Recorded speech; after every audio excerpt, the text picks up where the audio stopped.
Welcome to the Bakersfield City Council meeting. This television broadcast is brought to you by the local cable companies, the County of Kern, and the City of Bakersfield.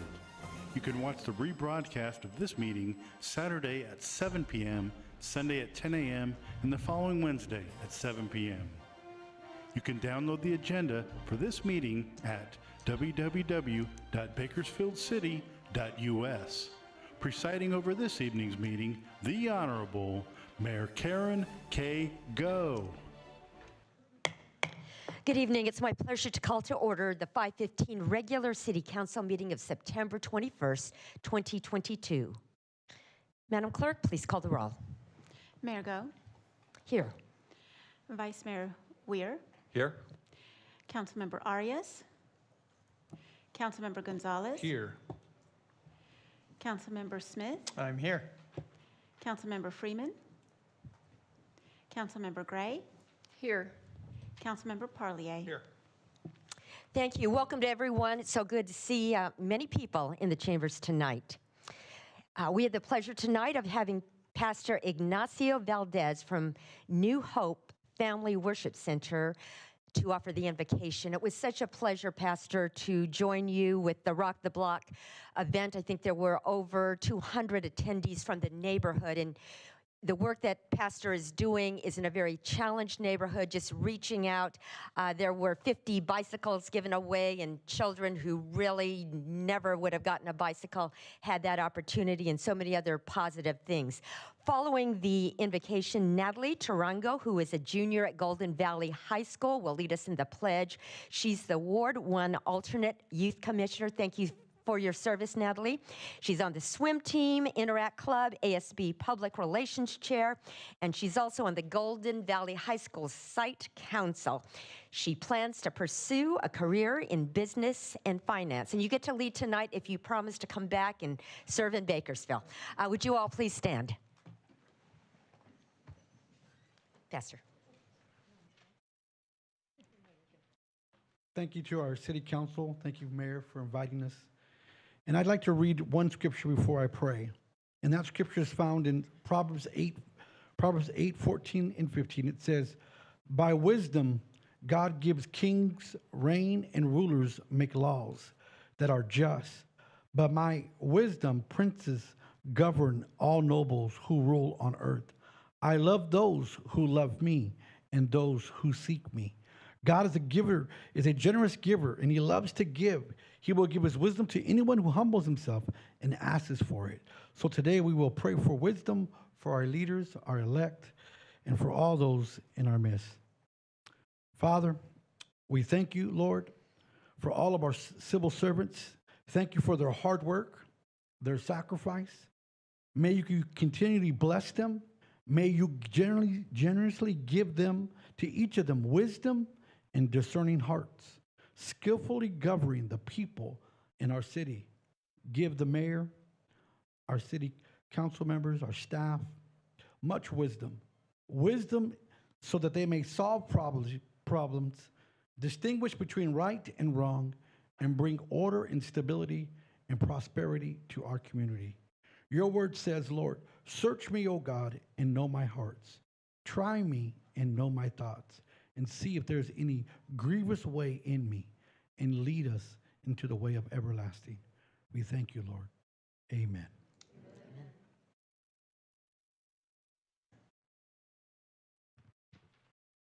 Salute, pledge. I pledge allegiance to the flag of the United States of America and to the republic for which it stands, one nation, under God, indivisible, with liberty and justice for all. Thank you, and you may be seated.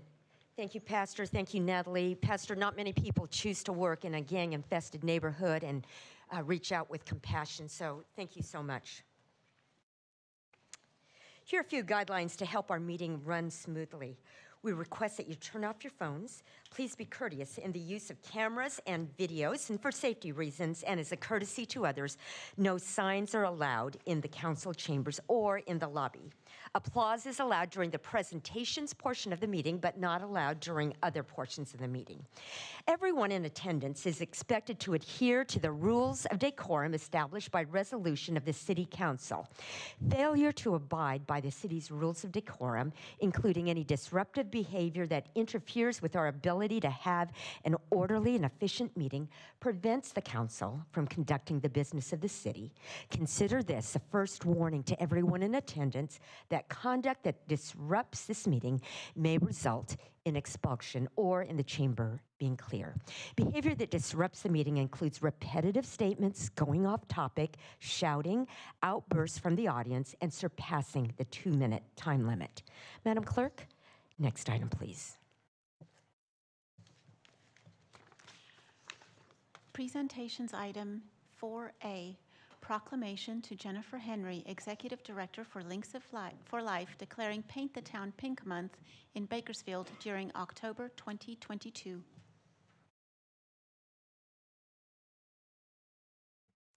Welcome, Ms. Henry and friends. You're going to introduce our other guests here. 1 in 8 women will be diagnosed with breast cancer during her lifetime. That's pretty scary. Mothers, daughters, sisters, friends are impacted by this invasive disease. Entire families, entire communities are affected. What we know is that early detection is very important. Early detection saves lives. Regular self-examinations, yearly mammograms are key to possible early diagnosis.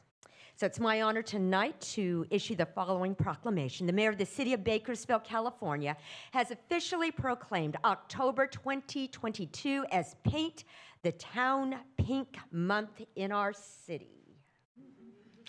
In recognition of the more than 287,000 women in the United States who will be diagnosed with invasive breast cancer and more than 43,000 women who will not survive this diagnosis. In recognition of the residents of Bakersfield who have fearlessly battled this terrible disease and survived, and those who have bravely lost the fight. In recognition of the unwavering support of family, friends, offering sanctuary and encouragement to their loved ones in the midst of their treatment. In recognition of Links for Life and other organizations committed to increasing awareness and finding a cure for breast cancer. In recognition of the importance of raising public consciousness and securing funding for research, and in recognition of the efforts to unite our community through awareness and personal experiences by displaying the color pink during the month of October. Congratulations to Links for Life for 30 years of dedicated service to our community. It's my honor to be able to present this certificate to Jennifer Henry, Executive Director of Links for Life. Thank you so much for your service. I know how dedicated you are to this cause.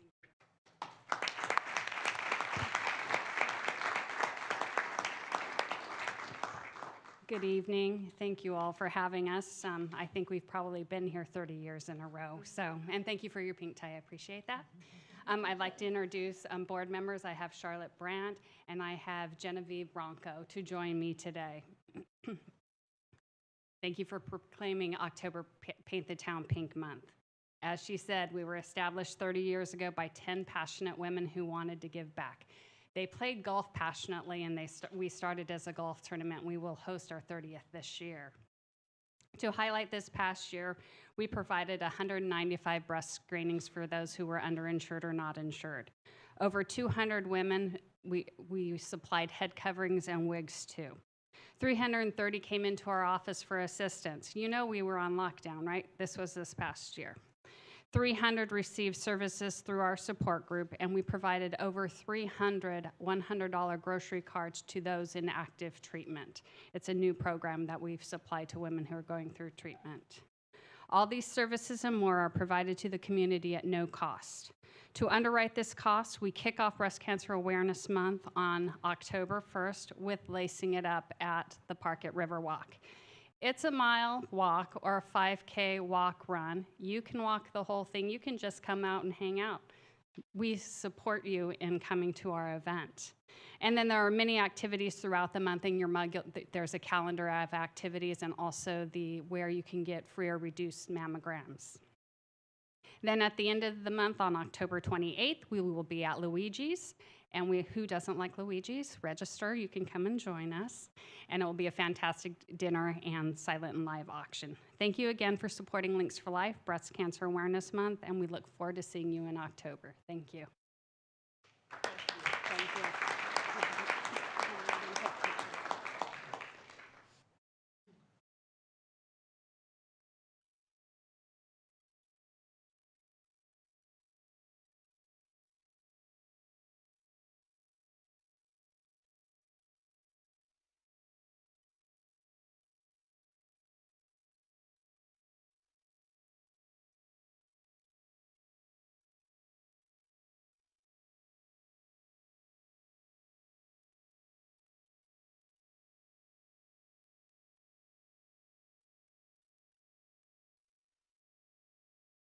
Thank you so much. Thank you. Next item, please. There's one more item that is not on your agenda. Would you go ahead and tell us what we're going to do? Retirement presentation to Art Gianello, Water Resources Manager, for 20 years of service to the city of Bakersfield. 20 years of service. This man is conscientious, kind, dedicated, caring. Come on up here. Don't be too afraid. Those are a few ways that people who know Art describe him. I remember meeting you in March of 2017, and I never imagined there could be that many water rights, but you know the history inside and out. You have done so much for our community, taking those water rights, following through, and then making sure that we all have water. You are so knowledgeable. It is going to be a challenge to miss you, but we're happy for the next step. And it's my honor today to be able to present this certificate in honor of 20 years of dedicated service to the city of Bakersfield in recognition of your many accomplishments as both wastewater and water resources manager, including the expansion of wastewater treatment plant 3, the TCP mitigation project, and as steward of the river. What a title. Steward of the river, overseeing the diversion of over 7.7 million acre feet of the Kern River water in recognition of your outstanding leadership in the infrastructure of our community and in recognition of your resolute commitment to provide water to our Bakersfield residents. Congratulations, Art. Best wishes on your retirement. It's my honor to be able to present this to you. Give it up for Art. 20 years. And one more token of appreciation, the Mayor's Medal. Thank you. Thank you. And before you talk, I'm going to ask City Manager to come up here and make some comments. You can. Who's going to embarrass him? Oh, it's going to be Assistant City Manager. We're gonna have a little of both, Mayor. Thank All you right, for a the little opportunity. bit of both. Okay. So I just wanted to comment before turning some time to Gary Hallen, our Assistant City Manager, to recognize Art as well. Not only 20 years of service, but Art Gianello in the history of our Water Resources Department is the longest serving Water Resources Manager we've ever had. I would just reflect, in addition to the great accolades that were just shared about Art, almost to me more important than the specific projects or accomplishments is how Art does his work. Art is one of the most sincere public servants I've had the pleasure of working with. He really cares about his team. He really cares about this community, and he brings everything to the table when he's working on an issue. And I'd have to say he's an all-around really nice guy. So thank you, Art, for your many years of service, for all that you've done for water resources and the river in particular. and sending us in the right direction. And I offer Gary Hallen to, again, recognize Art with something that he has recently also been shared at our water board meeting, and a few comments from Gary. So Art has been a tremendous friend to me when I've come to the city, brand new to the city.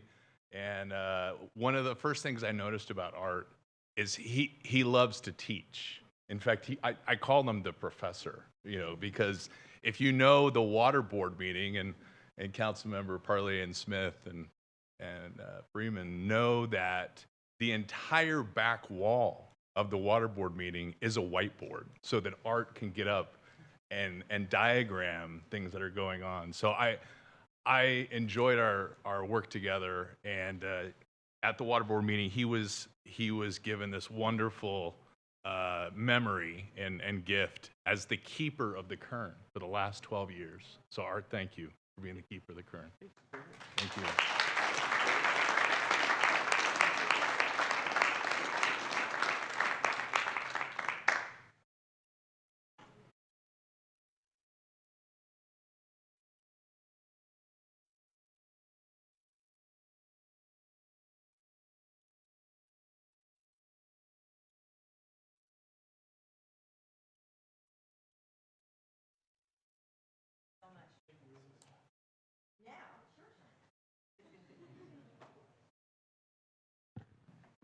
Art, the floor is all yours. One more comment. Sam Blue, are you in the house? Sam Blue described you as funny, but he didn't think I would be willing to say it. But yes, evidently, that's what you add.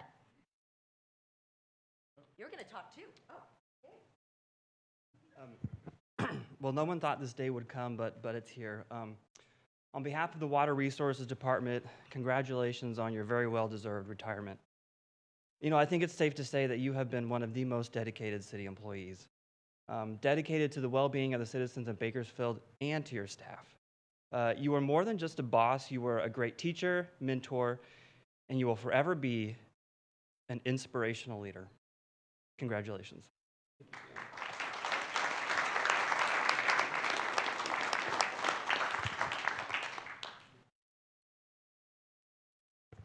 Well, thank you, everyone. That was very nice words. Thank you so much. I'd just like to say hello, Mayor and members of the council.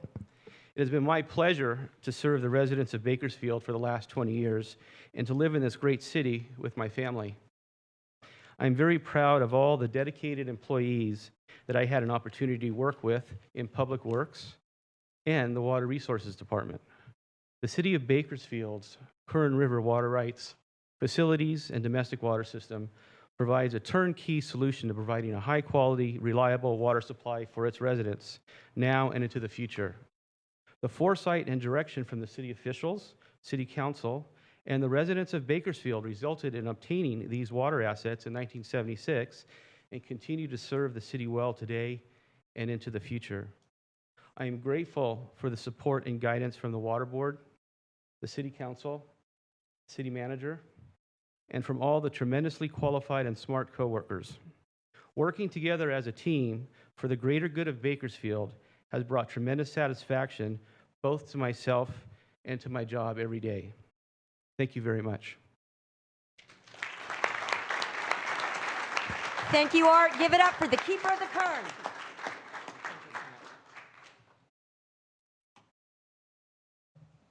Thank you, Art.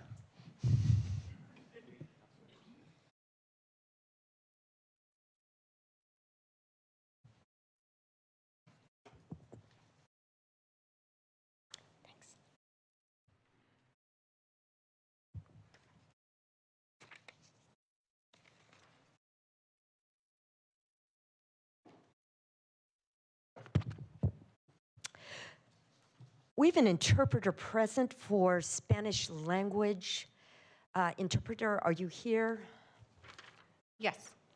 Okay. And would you come forward if there's anybody and just let people know if they need to get the headphone? I think they've been distributed already.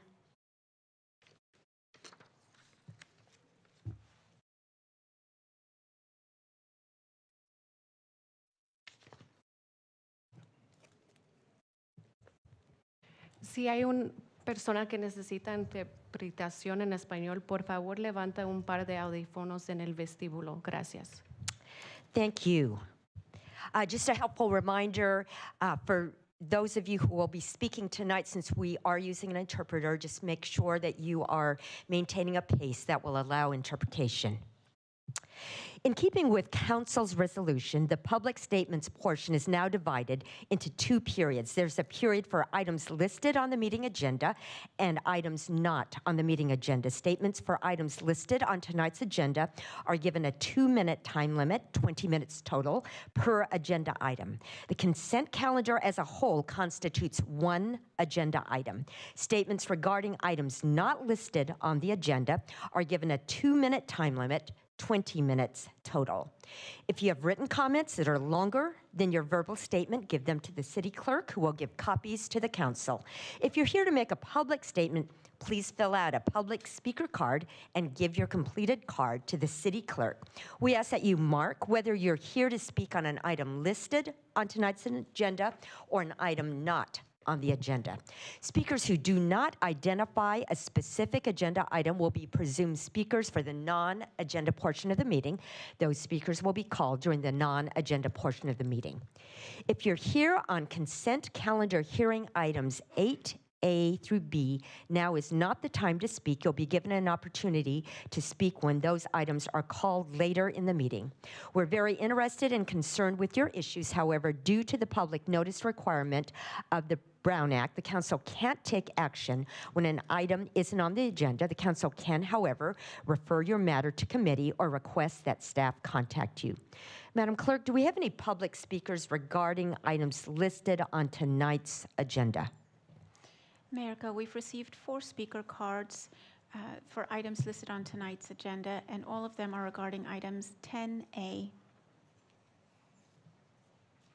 The first public speaker is Mike Turnipseed.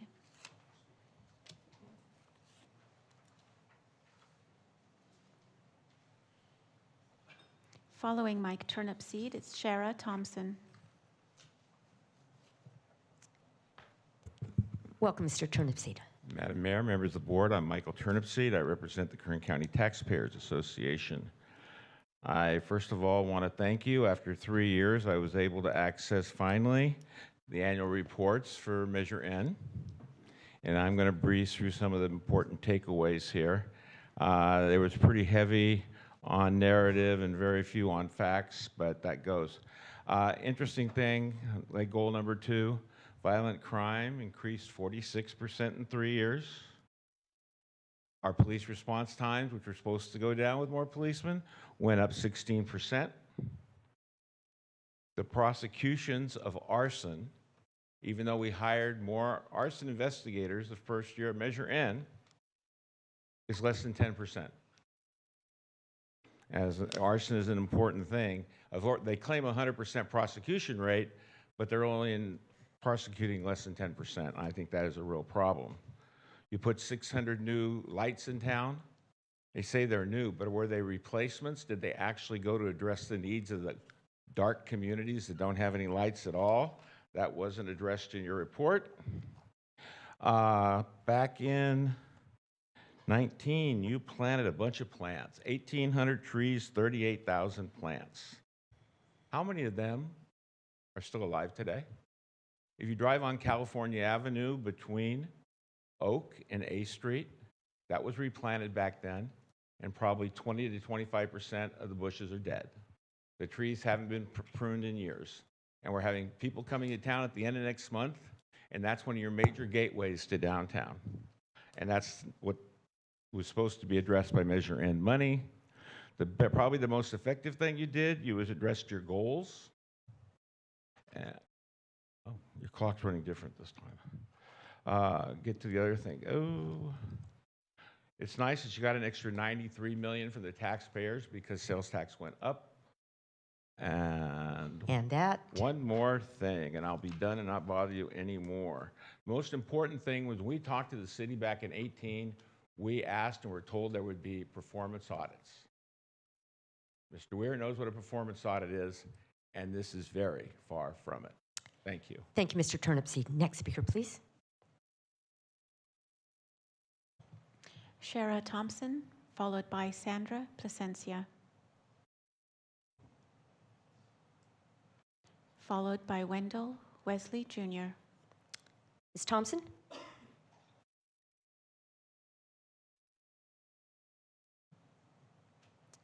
Okay. Go ahead and call the next speaker, Ms. Plasencia, then.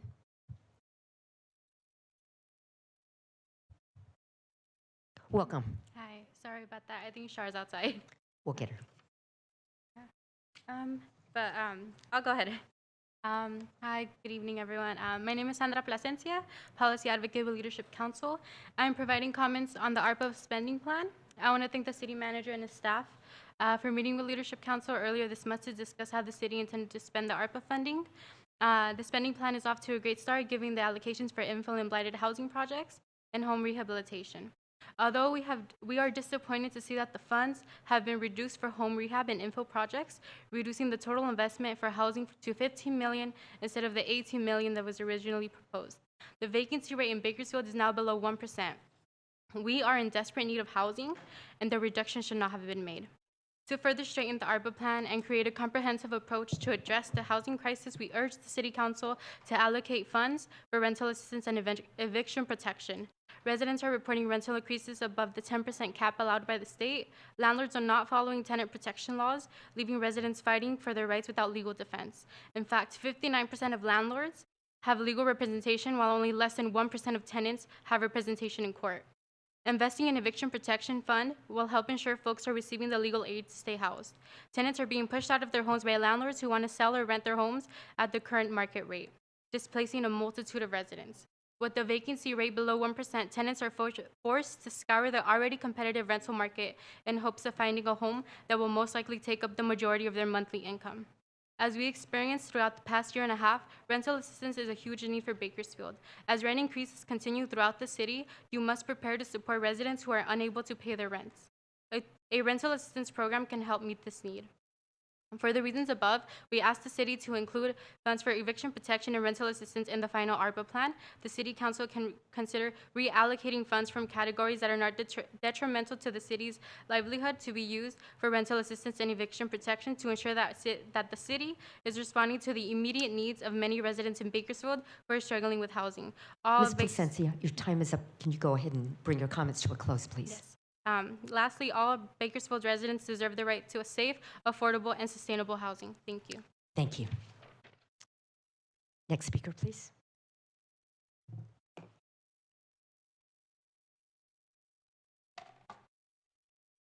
Welcome. Mayor Gohl, City Council member, City Manager, and staff. My name is Wendell Wesley Jr. I live in the new portion of Ward 2. I'm a recipient of ARPA funding, and I really feel very blessed to have been a part of that. Or I'd probably be on the streets right now, homeless. Been there before, and it gets tougher and tougher to recover from such incidents like that. It would have basically been to just having a work injury, and then finding out I had valley fever, things that are totally out of our control. These are very important fundings that come through state and federal that we need to keep intact so that we can keep our numbers down on homelessness.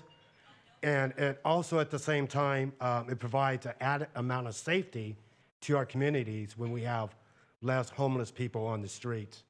You know, the mental illness that comes along with homelessness, or in a lot of cases before an individual becomes homeless, it's devastating to our community and adds a level of crime, and is largely responsible for all the arson fires. So instead of taking from or cutting fundings like this, I'm asking that the City Council find ways to increase, even if the city puts together fundraising opportunities like concerts with famous people that are from the area, or like-minded people of Bakersfield. Thank you. Thank you, Mr. Wesley. And is Ms. Thompson here? She's not here. Madam Clerk, is there anyone else for an item listed on the agenda? Ms. Thompson was the final speaker. Thank you. And now for those items not listed on the agenda. America, we've received 5 speaker cards for items not listed on tonight's agenda. And in addition, we've provided a staff memorandum transmitting correspondence. The first public speaker is Cameron Wilson, followed by Leslie Aldridge, followed by Lindsay Bloom.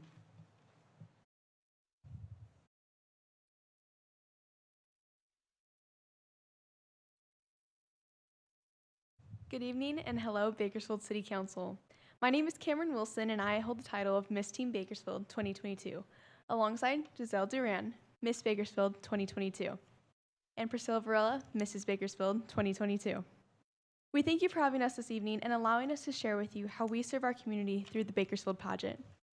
The Bakersfield pageant has been serving our community for over 28 years. We are an independent pageant not affiliated with other pageant franchises. We are devoted servants to the community of Bakersfield. Annually, we make over 60 plus appearances supporting nonprofits, local events, veteran activities, fundraisers, and celebrations. Many of our past title holders have gone on to start their own local nonprofits, and others have served with existing nonprofits. In addition to having an amazing sisterhood, our pageant encourages local women to get involved and be humbly confident in who they are. We strive to be women of integrity, modeling the 5 C's: character, commitment, choices, community, and compassion. Our goal is to be a positive example of influence with humble confidence. We are currently accepting applications for the 2023 pageant. This orientation will be held November 16th at 6 p.m. at the Stockdale Country Club. If you would like more information, please visit our website at bakersfieldpageant.com. We appreciate local support and thank you for having us. Thank you, Ms. Wilson, and thank you to the Bakersfield pageant for your service. Next speaker, please.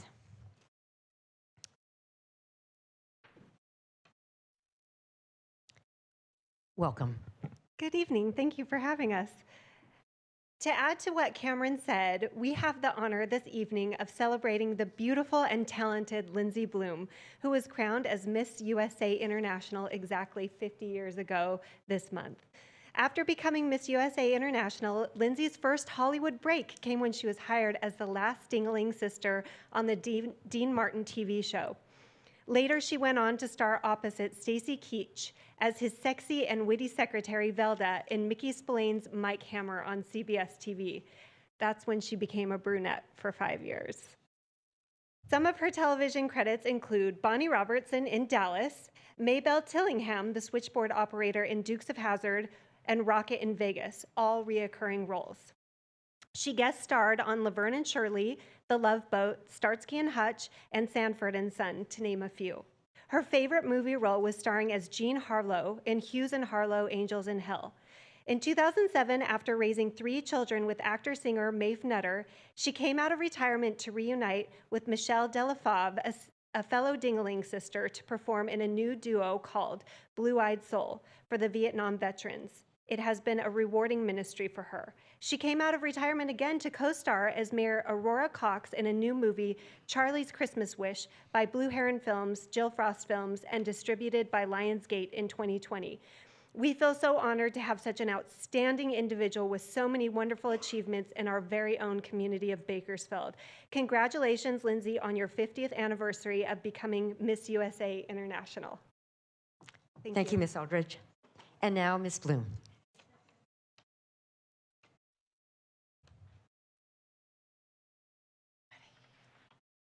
Well, it's wonderful to be here. Thank you, Leslie. I want to thank you for this opportunity to celebrate my 50-year milestone as Miss USA in 1972. Wow.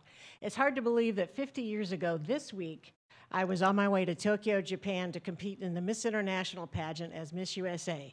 It was an amazing experience competing with 80 beautiful women from around the world. Let me tell you, it was something else. A funny thing happened while we were all backstage waiting to hear who won, and they were announcing the runners-up. I was just standing there waiting, listening, and all of a sudden somebody taps me on the shoulder and says, "Hey, you just got 4th runner-up." I said, "What? Oh my gosh." And then I heard him announce, "4th runner-up, Miss Rinzy Broomson." I went, oh, I didn't recognize my name. Okay, and I ran out there, got my trophy, and I got my crown, and I was very happy. Oh my gosh, I believe in competing in all these contests back when I was much younger. Really helped me to prepare for all the stiff competition I would get in Hollywood as I went forward and auditioned for many acting roles in television and movies. So thank you for the beauty contestant experience. I've been married to singer, actor, songwriter Maeve Nutter, who's here with me today, 43 years in December. Thank you, honey. And we have, he's well known in Bakersfield. He's part of the Bakersfield Sound, by the way. We have 3 grown children and 5 young grandchildren who are a lot of fun and keep us laughing all the time. So again, my heartfelt thanks for helping me celebrate this milestone in my life. God bless you all. Thank you. Thank you, Ms. Bloom. Happy anniversary. Thank you for representing. Congratulations. And now, next speaker, please. The next speaker is Eddie Lane, followed by Mike Garcia.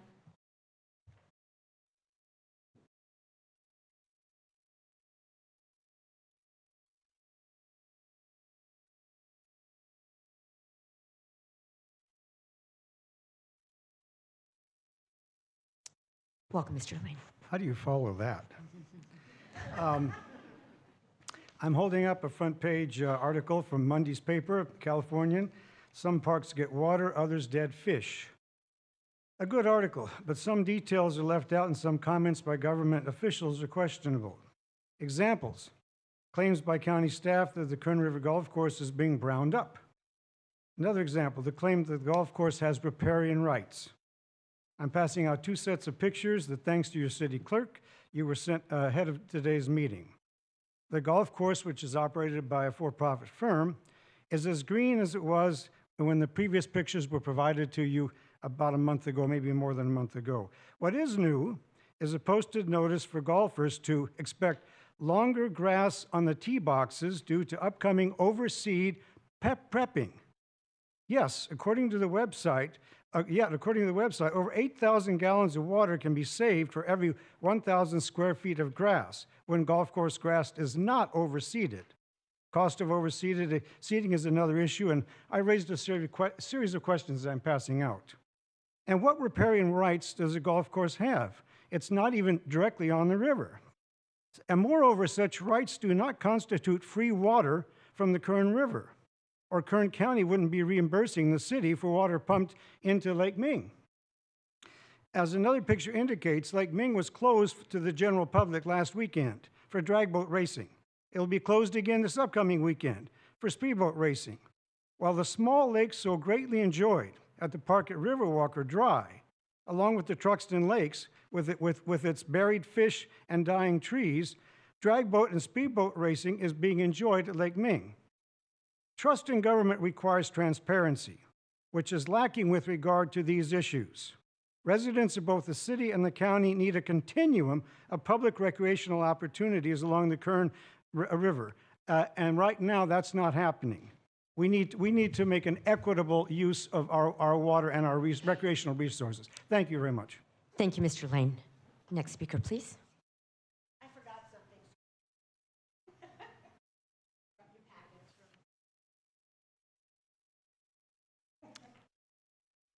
Mike Garcia.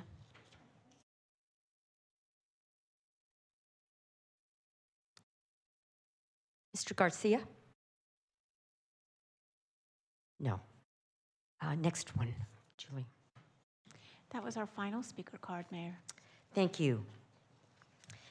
And now, next item, please. Appointments item 6A. Appointment of one alternate committee member, Ward 5, to complete a term to expire December 2024 to the Keep Bakersfield Beautiful Committee due to a resignation. Applications for appointment have been received from Steve Esselman, Claire McGinnis Dunphy, and Rafael Molina. Thank you. This appointment is by ward, therefore no ballots are required. I'm going to call on the vice mayor in that Councilmember Freeman is absent for the Ward 5 nomination. of the alternate committee member. Okay, in accordance with Councilmember Freeman's request, I nominate Steve Esselman. And that's a motion. And that's the motion. You have a motion. Please cast your votes.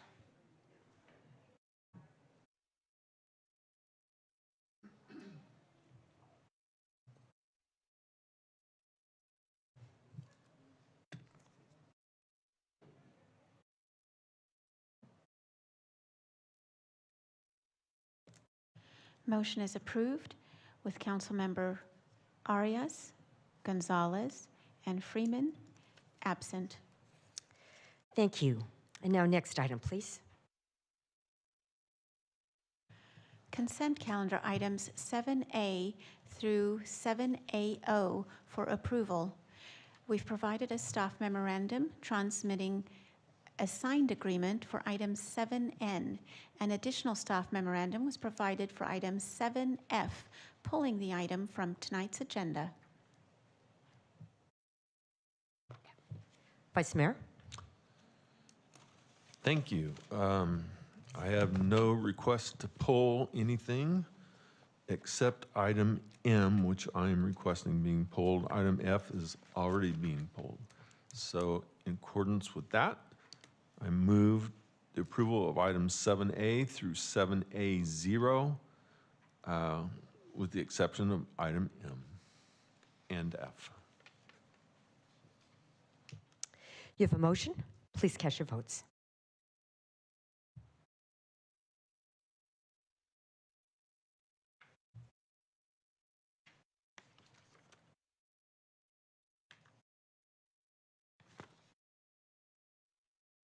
Motion is approved with council members Arias and Freeman absent.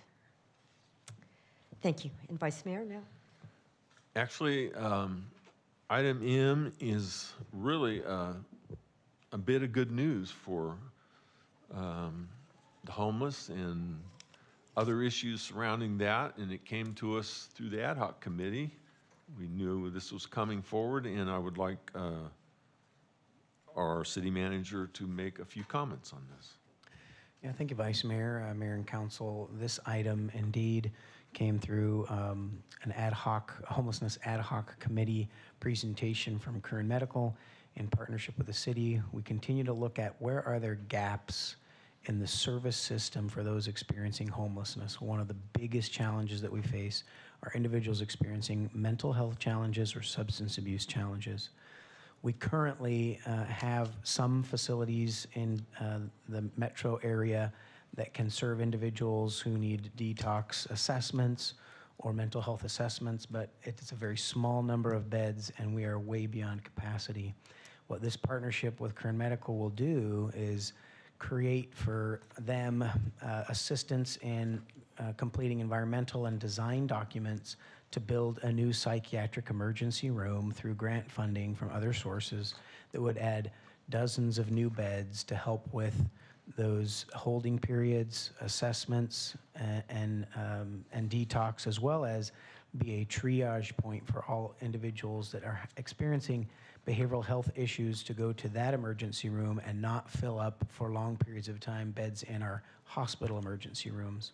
So this is one of those remaining gaps in our service system that is sorely needed, and the city is partnering with Kern Medical to fill that gap. Thank you. It's a pretty exciting thing to happen. With that, I would move approval of item M.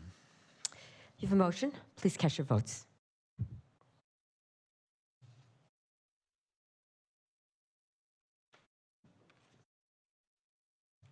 Motion is approved with council members Arias and Freeman absent. Thank you. Madam Clerk, next item, please. Consent calendar public hearings, item 8A and 8B for approval. It's now time for the consent calendar hearings. The purpose of this section is to vote on all the items listed under the consent calendar hearings in one motion without further comment. If anyone would like to speak on any of the hearing items listed, the item must be removed from this portion of the agenda. If an item is removed, it will be placed at the end of the regular public hearings portion of the meeting.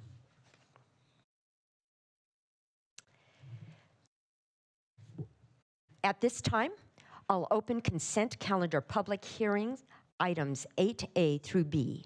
Is there anyone in the audience who would like to request that the hearing item be removed from the consent calendar? If so, please come forward. This isn't the time to take testimony, only to remove the matter from the consent calendar hearing.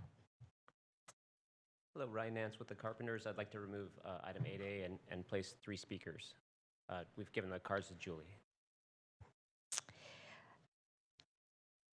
Does any council member wish to remove an item from the consent calendar hearing? Seeing none. Vice Mayor? 8B. Okay, at this time, we will make a motion to approve item 8B. You have a motion. Please cast your votes.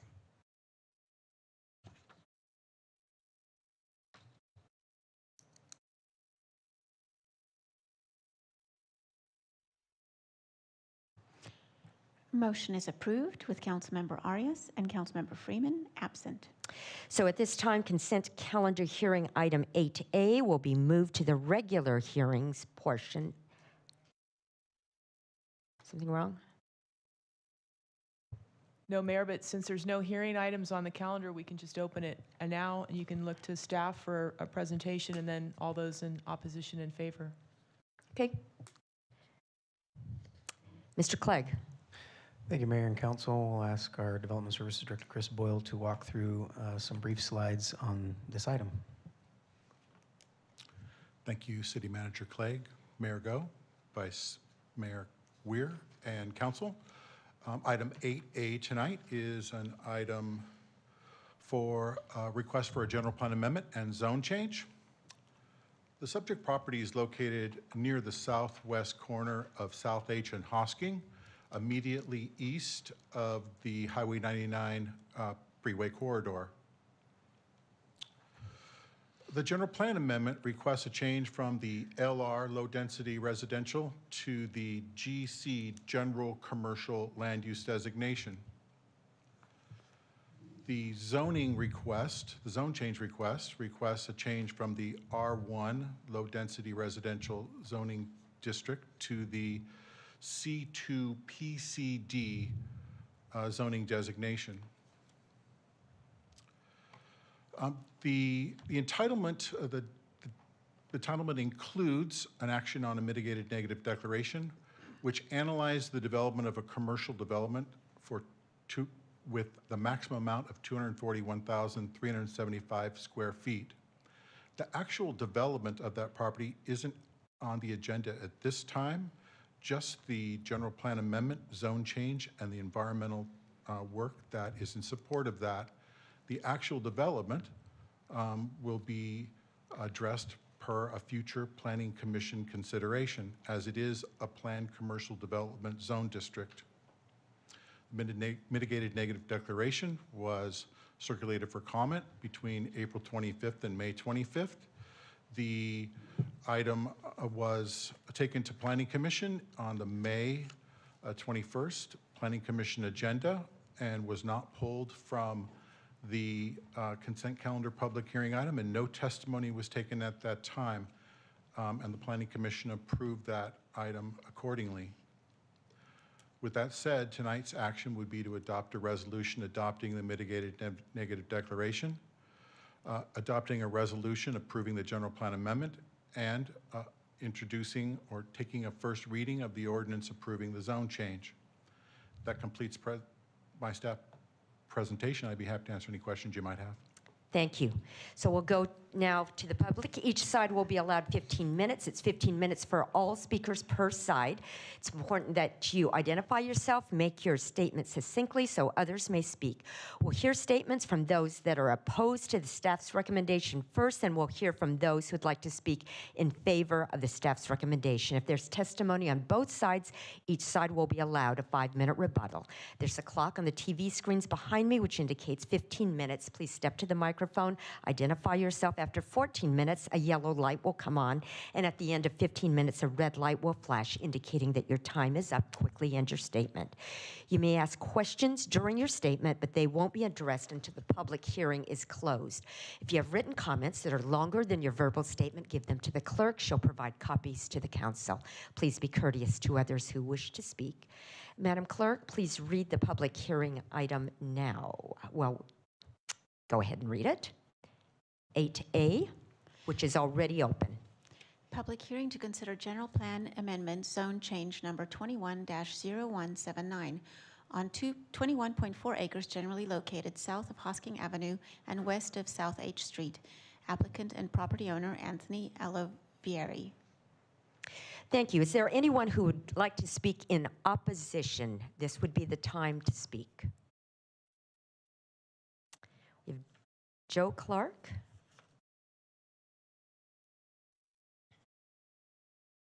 Welcome. Good evening, ladies and gentlemen. My name is Joseph Clark, and I'm a member of Local 661 Carpenter. The massive Amazon facility recently completed in the Northwest had no prevailing wage requirements at all. And Amazon decided to use a drywall contractor from Georgia. This contractor brought their entire workforce from Georgia, flying them home every single weekend. And why would Amazon fly people from another state home every weekend? Well, simply, minimum wage in Georgia is $7.25 an hour. We've seen that what business does without requirements.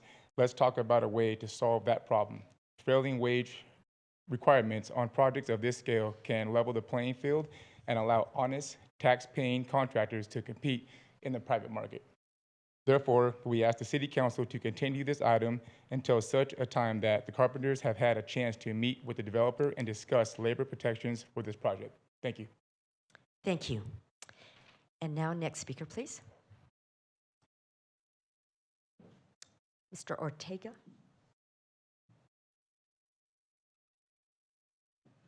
Hello, my name is Alejandro Ortega, and I am a local carpenter.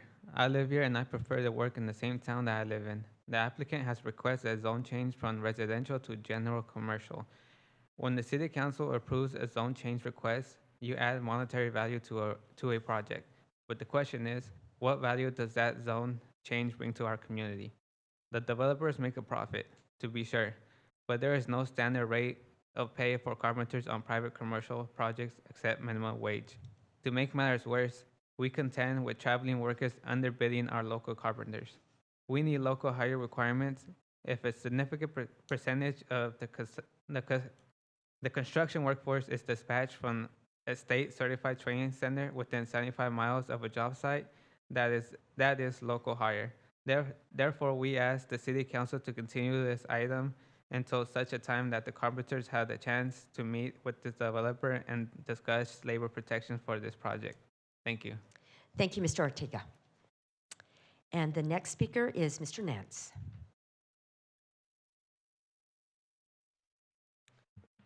Honorable Welcome. Mayor, Board, staff, my name is Ryan Nance, and I'm a member of the Southwest Regional Council of Carpenters. I live in Bakersfield, and I represent over 4,700 carpenters of Local 661. Labor should be considered an investment rather than a cost. When the city includes labor protections such as local hire or prevailing wage requirements to construction projects, it makes an investment in growing, diversifying, and upskilling the workforce of our community. Labor protections such as prevailing wage benefit the area economically, and certified payroll guarantees that workers actually get paid. Labor protections such as local hire mitigate effects of greenhouse gas, improve air quality, and reduce transportation impacts. Therefore, we ask the City Council to continue this item until such a time that the carpenters have had a chance to meet with the developer and discuss labor protections for this project. Thank you. Thank you, Mr. Nance. Is there anyone who would like to speak in support or favor? This would be the time.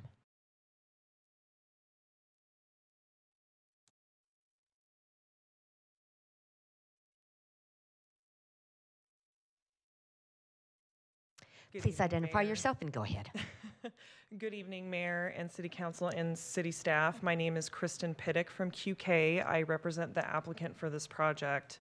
I would like to thank city staff for working with us, and I would like to reiterate what they've already stated. This project is a general plan amendment and zone change. I am not aware of the opposition's statements that they're portraying this evening in terms of what is actually being presented for this project. We're just talking about general plan amendment and zone change.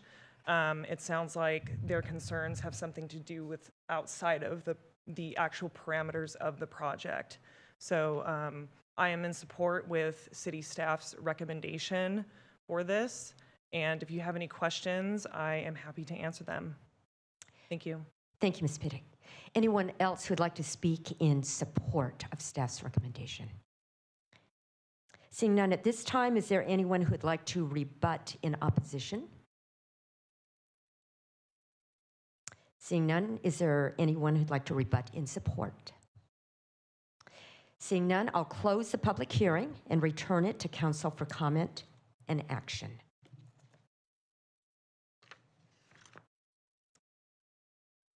Council members, is there anyone who would like? Okay. Did you? Councilmember Parlier. Thank you, Mayor. Ryan, I appreciate you. We had a short conversation before the meeting, and all your members showing up here. I have a lot of respect for the Carpenters, and I hope there will be an opportunity for you to engage the developer. This project is an important project of Ward 7, and not only Ward 7, but the city of Bakersfield as the gateway to the city at Hosking. It's going to offer just a host of amenities to Bakersfield as people come into our city, and is part of our upgraded interchange project that's going to be forthcoming too for not only this project, but the developer and project that hopefully is going to be coming to the north too of Hosking. With that, I think it's going to be a great project, and I move staff recommendation. Thank you. Is there anyone else who wants to speak before we take the motion? You have a motion. Councilmember Gray. Ryan, also, I appreciate you coming. We have some commonalities, and I was sharing with your carpenters today because my husband started out in the union in Virginia. This is where, though, I know I'm going to disappoint you because I have to draw the line. This is not a government-funded job. This is private development.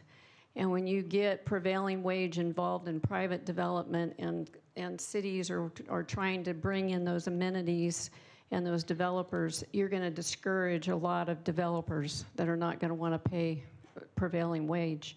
So that gets difficult. I would charge Oliveri with finding local labor instead of going outside of our area or even the state.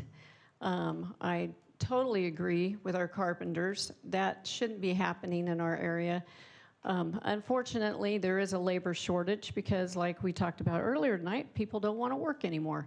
So I would charge the developer to do all that they can to find that local labor to do this project. So with that, being that it's a private development, I have to support staff recommendation. Thank you. Is there anyone else on the council who would like to speak? Seeing none, you have a motion. Please cast your votes.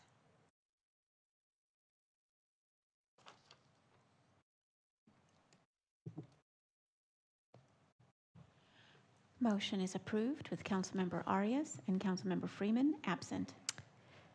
Thank you. And before we do the next item, let's give a chance for the carpenters to clear. And thank you very much, carpenters, for your service. I see you at a lot of volunteer activities, and we really appreciate that service.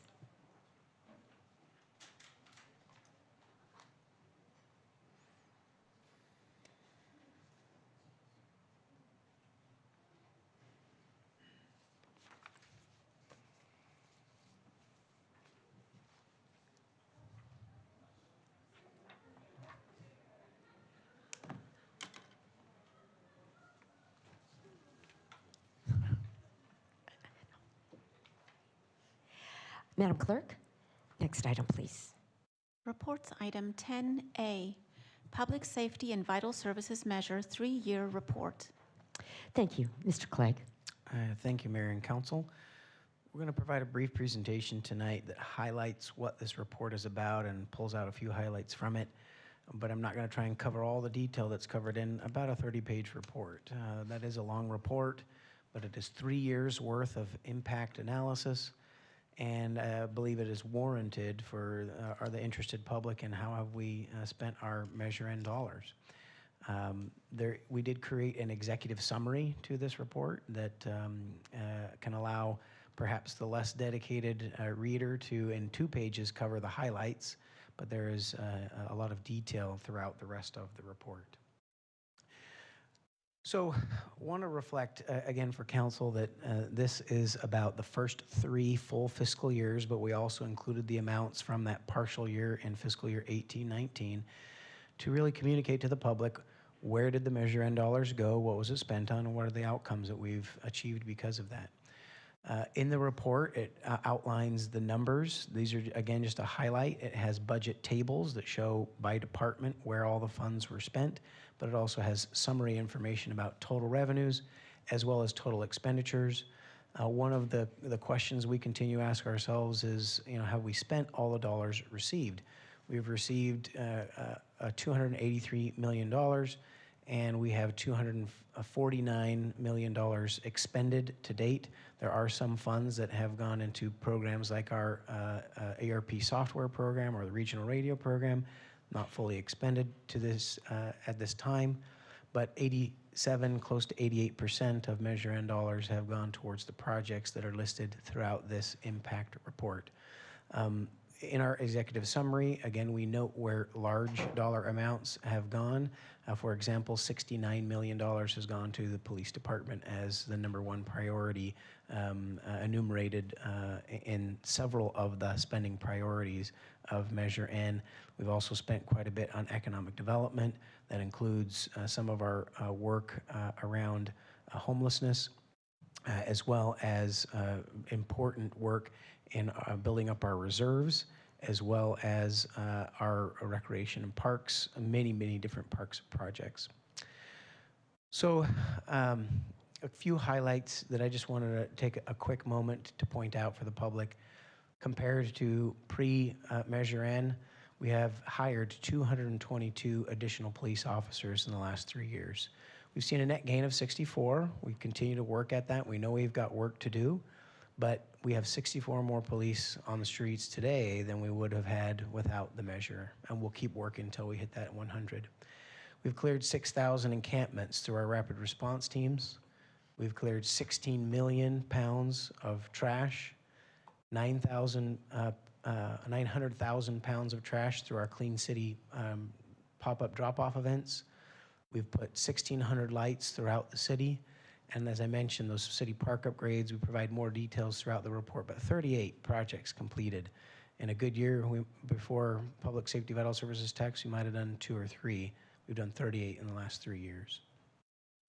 To just provide some overview of how this report is laid out, it's based on the council goals. So we have each of the goals identified, and then these are really small images on your screen. We're not intended to read all that, but it gives a picture. At the beginning of each section, we have a data dashboard. These are the metrics we're going to measure ourselves against year over year. Next year, we're going to do this same report again. We're going to add a column and show how have we done over this past year and include important metrics that show how we're doing. Then we list out under each council goal the projects that have been funded.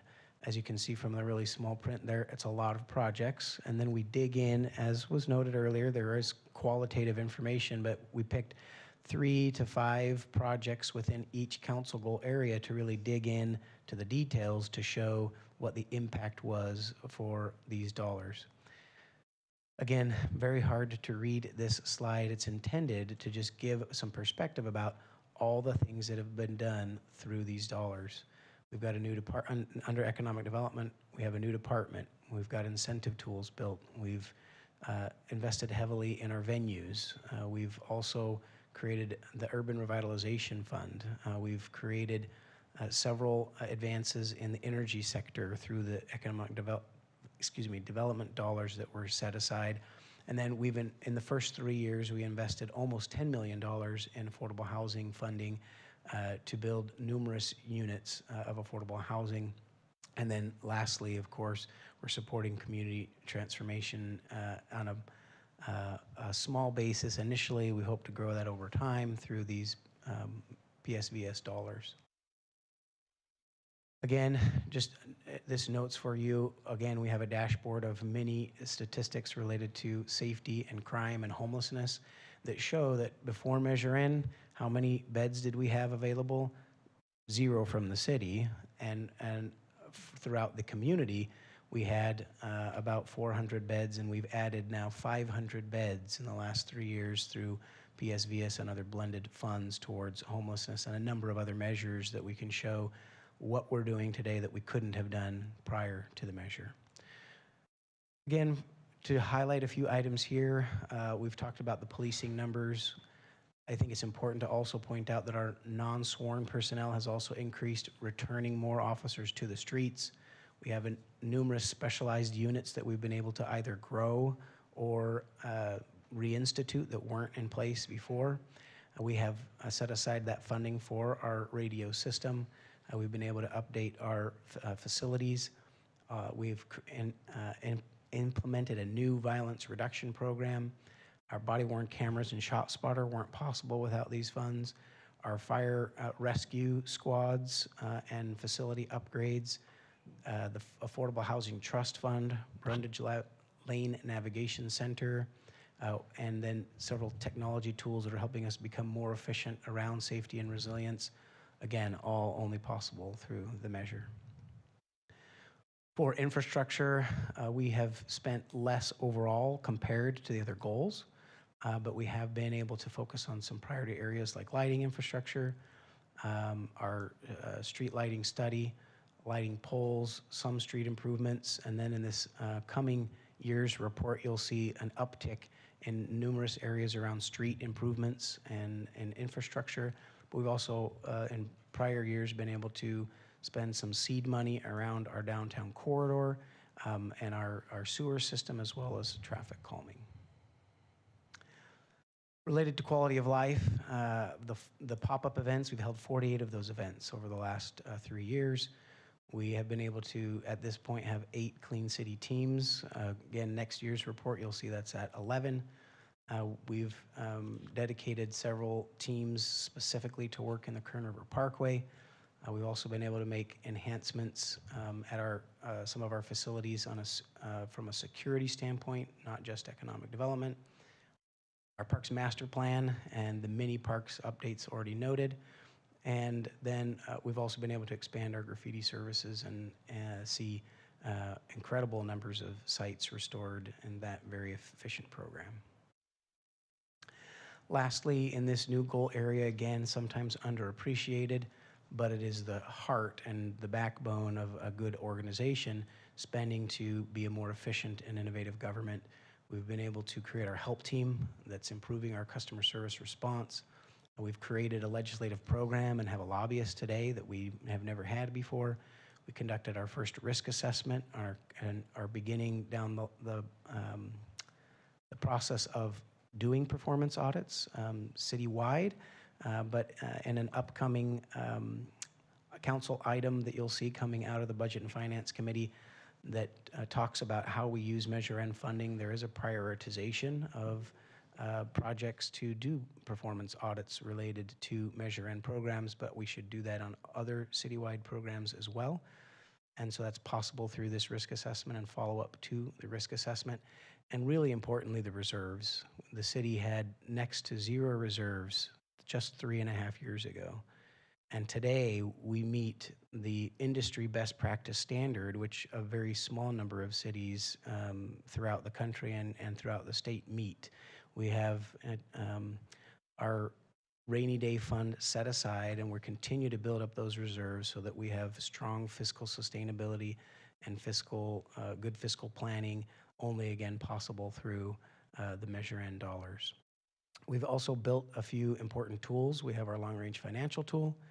We've created some new employee training and onboarding tools, and we're doing a number of skill and leadership development with our senior leaders and employees throughout the organization, and customer service training throughout the organization. Again, that wouldn't have been possible without the measure funding.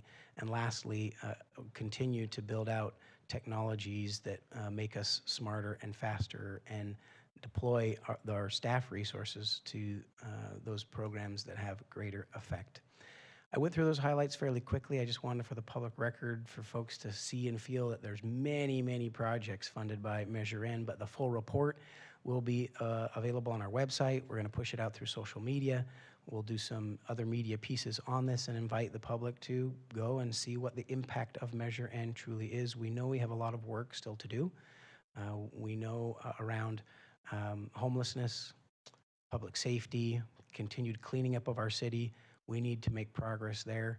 Coming out of the pandemic, I would suggest to council and to the community that we are much better suited than most cities to come out strong from the pandemic, because we've continued to implement these programs with these new dollars despite the challenges of the pandemic, and that we're well poised to continue to make progress in those needed areas, but can point to many good programs that have only been possible through the Public Safety Vital Services tax.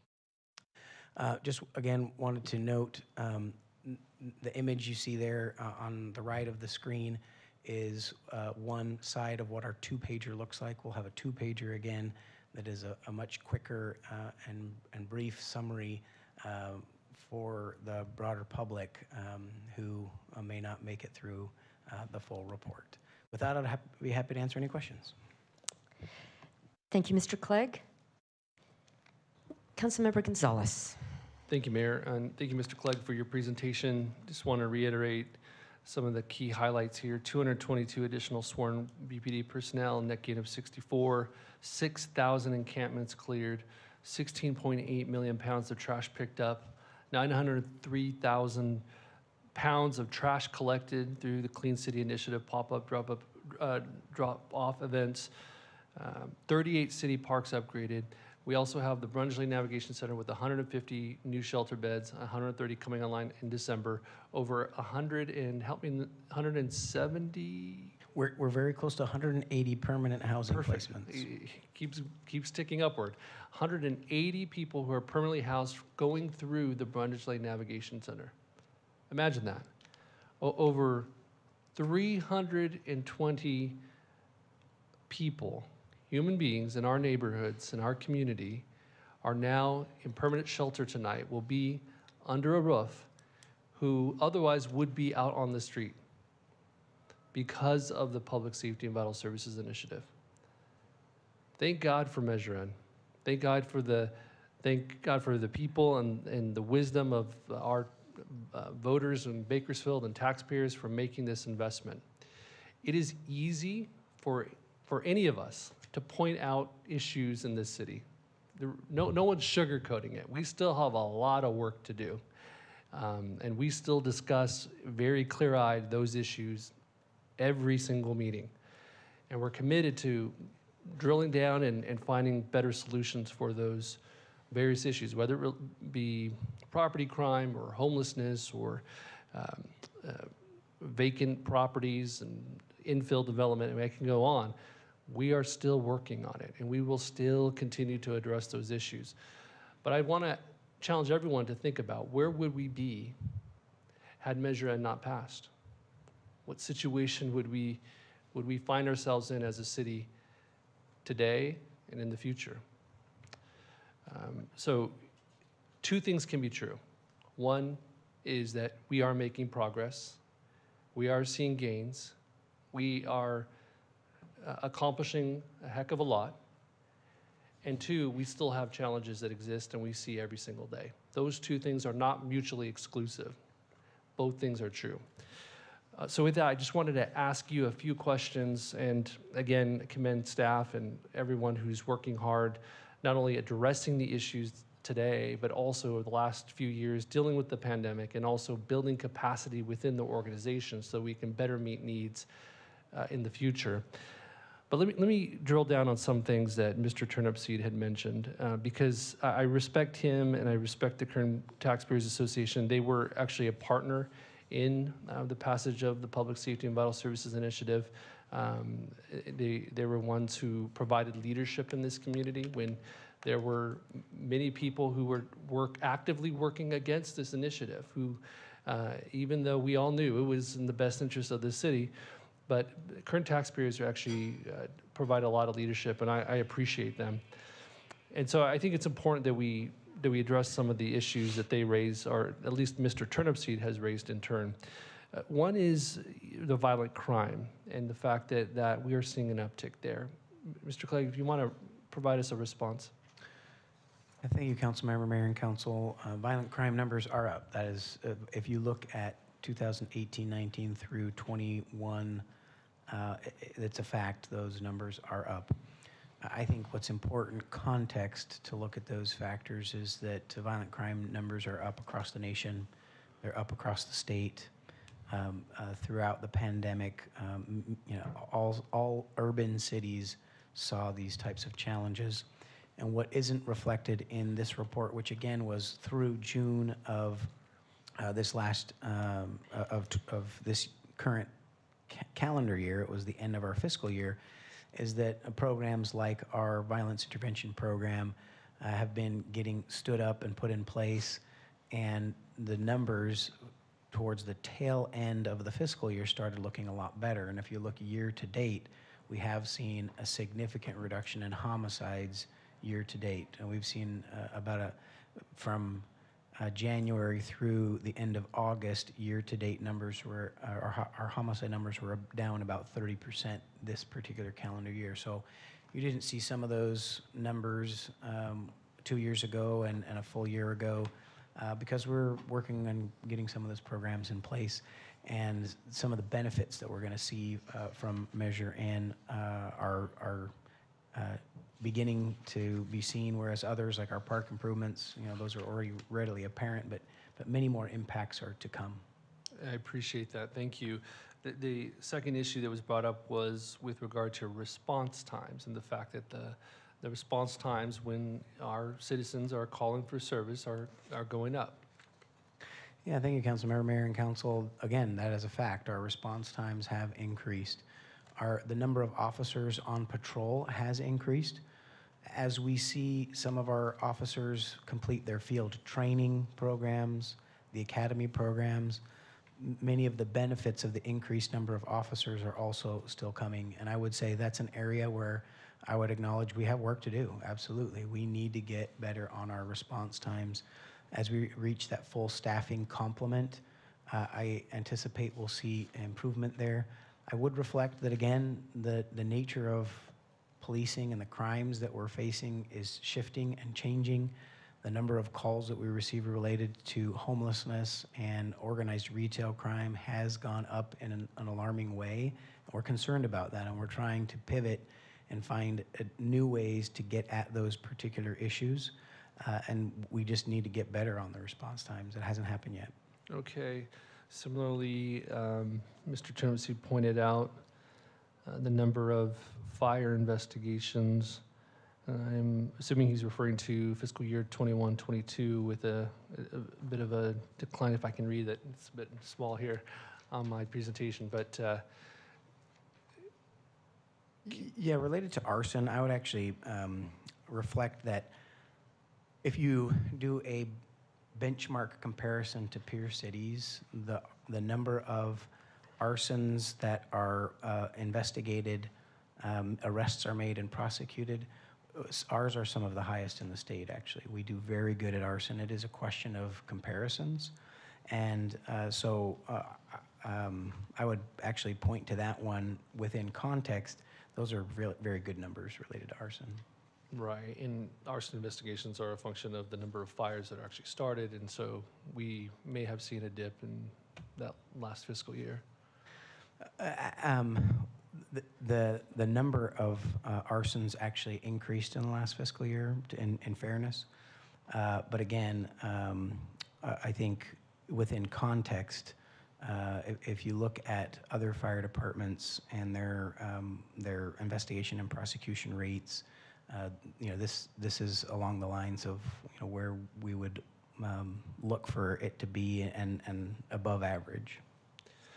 Okay, there was another concern related to new lights that were installed, and from what I understood, the concern was that perhaps we were simply replacing existing light fixtures where those existed in neighborhoods and not adding additional street lights, where we have seen, for example, in many parts of Ward 2 in urban Bakersfield, we have many streets that are far too dark and need additional lighting. We need enhanced street lighting, and so we need a net gain. And so the concern is perhaps we may just be replacing existing fixtures, not adding on. Can you respond to that?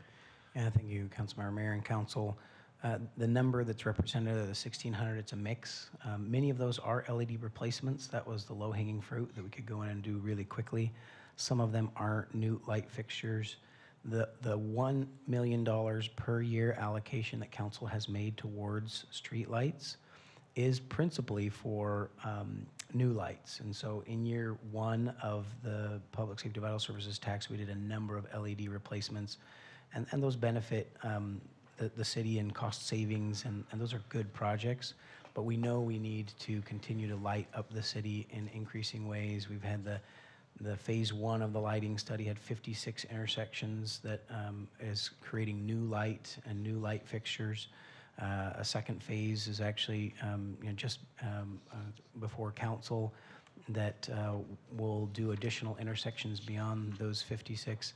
And I would acknowledge though, we do need to put many more light fixtures throughout the city where there are areas that are dark.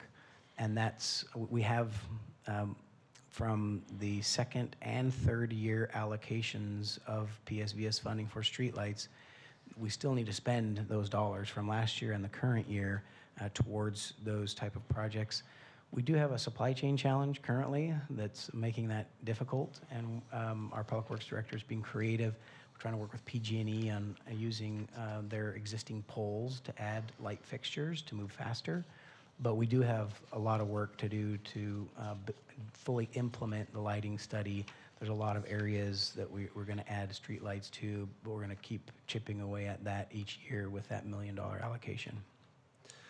Great. And then the final item that I picked up on was with regard to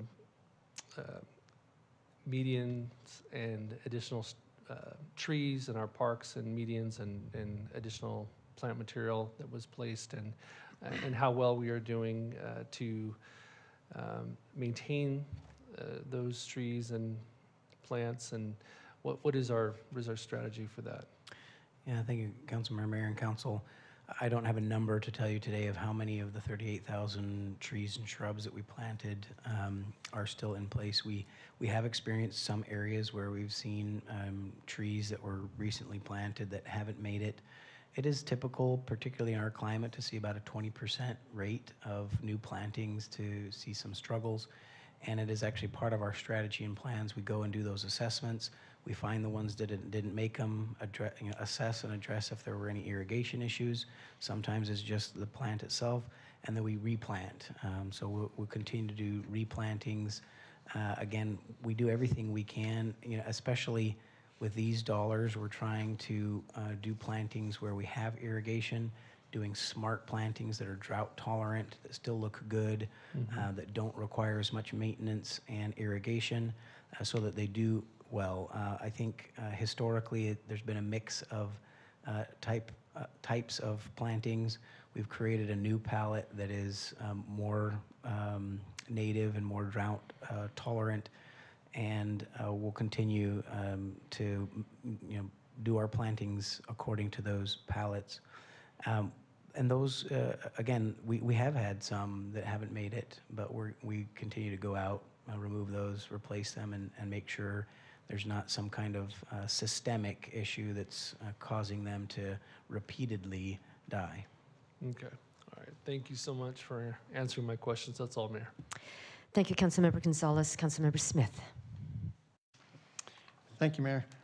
I don't see here, and maybe it's all spread out. I know we've spent substantial money trying to address the homeless problem with the Brundage Lane Navigation Center, first purchasing the property, improving it, staffing it, and then also the rapid response teams and a lot of different ways. Is that mostly in the Economic and Community Development Department? Correct. It is mostly there because the homelessness unit is housed there. The rapid response teams are a little bit separate from that. On an ongoing basis, we spend $11 million a year ongoing towards homelessness between our operational contracts and our rapid response teams and other staff. One-time monies, we've spent close to $10 million on infrastructure projects to create additional beds. And then I would reflect from the affordable housing standpoint, again, almost $10 million in investment towards affordable housing units from So BSBS. $40 million over the last 3 years. Great. Correct. Appreciate it. I just, there's no question that the quality of life in Bakersfield was on a long-term downhill slide prior to Measure In, and it takes a long time to turn that around and go in the right direction, and I think we are getting there, but there's plenty of work to do. Thank you. Thank you, Councilmember Smith. Motion to receive and file. Motion, please cast your votes.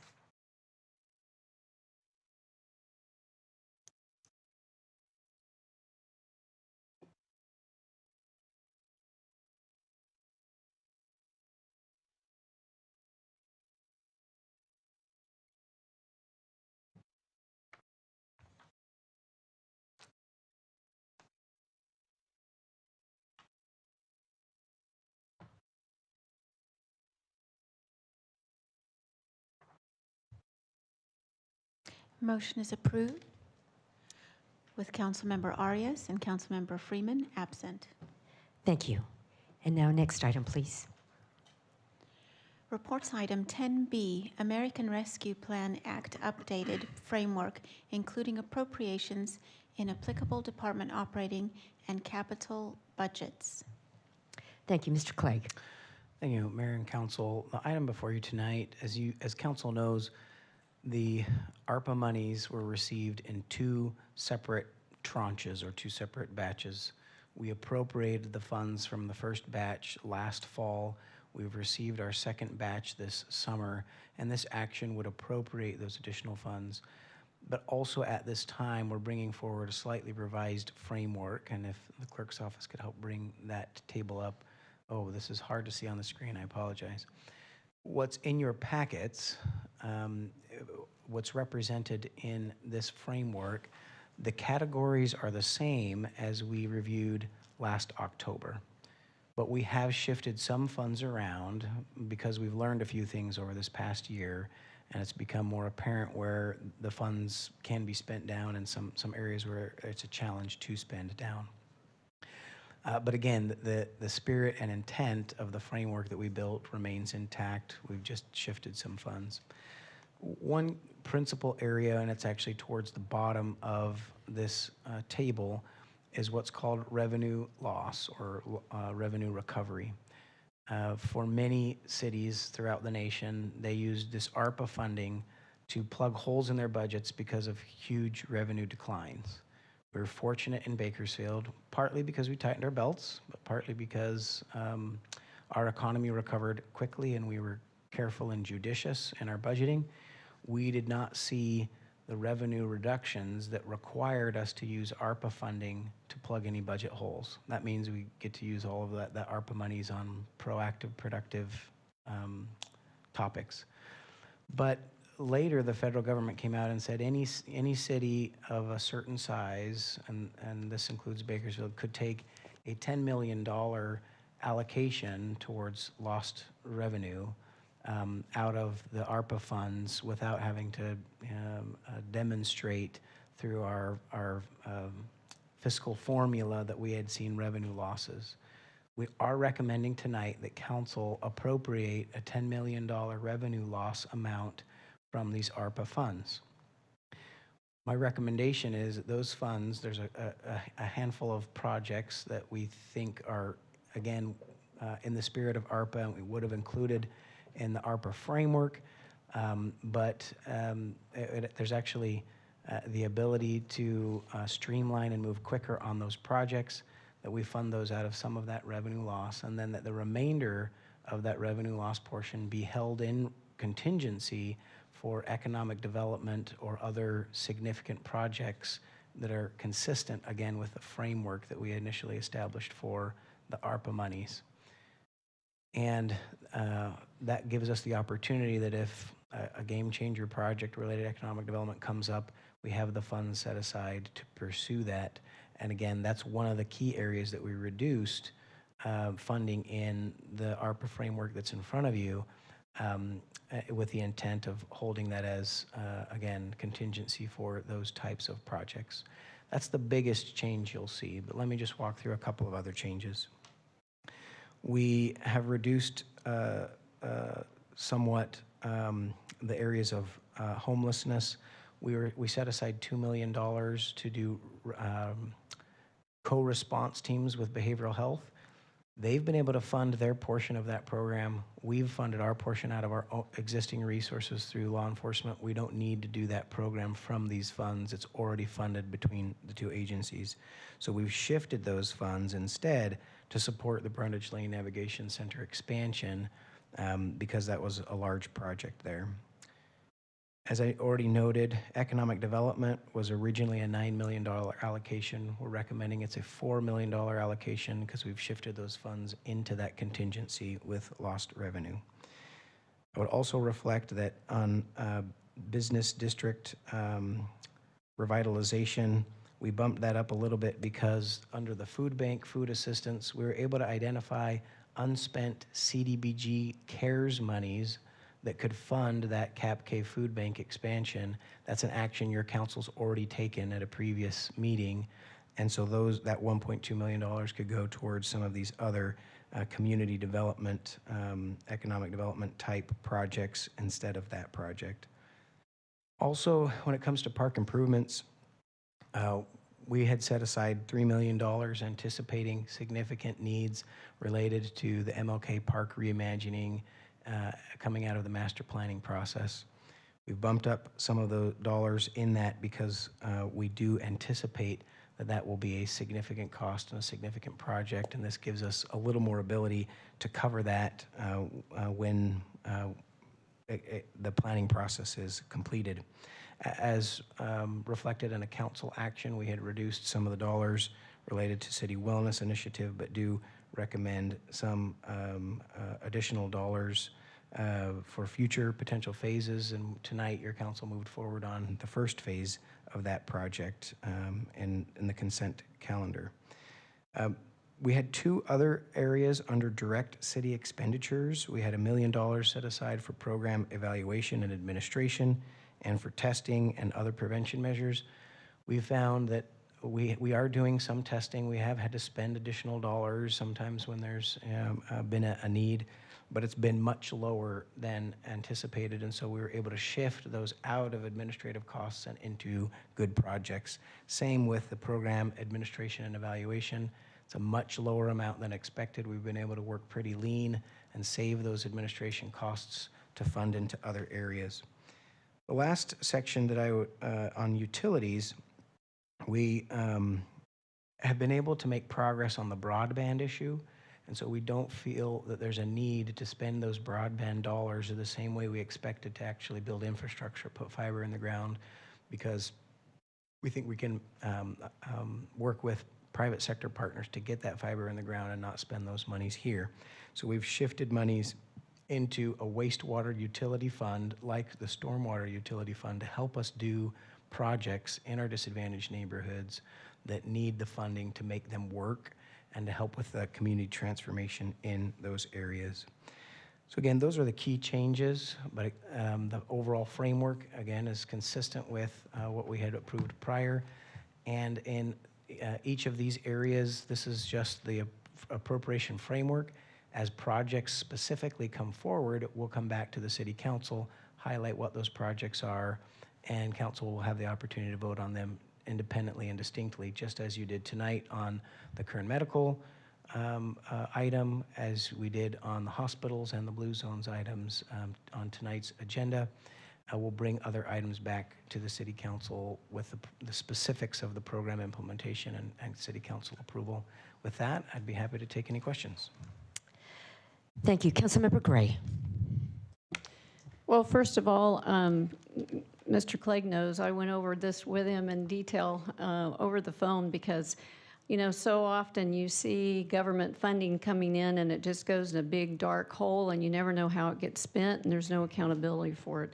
So I really appreciated we went through it, and the number one thing that I'm happy about is that the city has shown some restraint and not grabbed a hold of these funds and treated them as candy in a candy shop, and we've got some left over to where if we do have some projects coming up, they're there. So I appreciate that. Again, knowing what is happening in our country today with inflation and interest rates and so forth, I think we have to be very conservative about what the decisions that we're making and careful about our spending.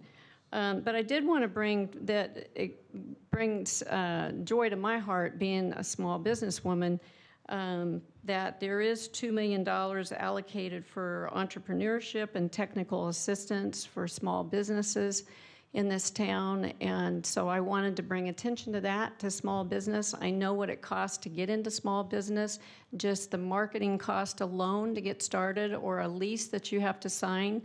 Is very expensive. And so I just wanted to bring that to the attention of people that are wanting to start a small business. There is opportunity here in Bakersfield. So with that, I appreciate your presentation. Thank you. Thank you, Councilmember Gray. Councilmember Gonzalez. Thank you, Mayor. Thank you, Mr. Clegg, for the presentation and for all the work and thought that has been put into all of this. I appreciate it. I did have a question. One of the public comments was regarding an eviction protection fund, and I wondered if there was capacity within these ARPA dollars to provide some sort of fund that is similar to rental assistance that we've seen in previous iterations of these federal recovery dollars in order to protect people from becoming displaced. I mean, it is interesting, on one end, we are investing so much in affordable housing and trying to build new units. It seems wise and prudent for us to try to prevent people from becoming unhoused and on the streets. And so I just wonder if you'd comment. And Council Member, we do not have a specific line item and project that was anticipated for that use. We relied heavily on the Treasury and other dollars that have gone towards rental assistance over the last couple of years. We do recognize that those are ending those funds, and that there may be individuals who continue to experience challenges. We've continued to rely on the Housing Authority and some of our CDBG funds to help with rapid rehousing and homelessness prevention.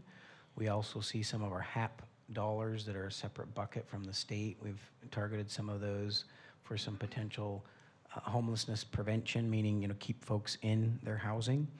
And so we hadn't anticipated using ARPA dollars in that way.